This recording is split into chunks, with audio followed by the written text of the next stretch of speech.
யார் இவர்? இவர் பிறந்தது 1917. இவர் வீட்டை விட்டு வெளியேறியது 1927. இவர் திரையுலகில் நுழைந்தது 1937. இவர் முதன்முதலாக கதாநாயகனாக நடித்தது 1947. இவர் திமுகவில் இணைந்தது 1957. முதன்முதலில் சட்டமன்ற உறுப்பினரானது 1967.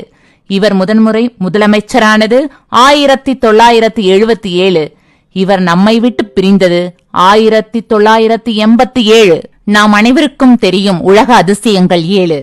இத்தனை ஏழை தனது வாழ்க்கையின் அத்தியாயங்களில் நிரப்பி இவரும் ஒரு மாபெரும் அதிசயமே. தலைவர் என்ற வார்த்தை கூறினால் இன்றும் நமது அனைவரின் மனக்கண்களிலும் ஒரு மாசற்ற உருவம் வந்து நிற்கும். அது யாருமல்ல, கண்டுபிடித்து விட்டீர்களா?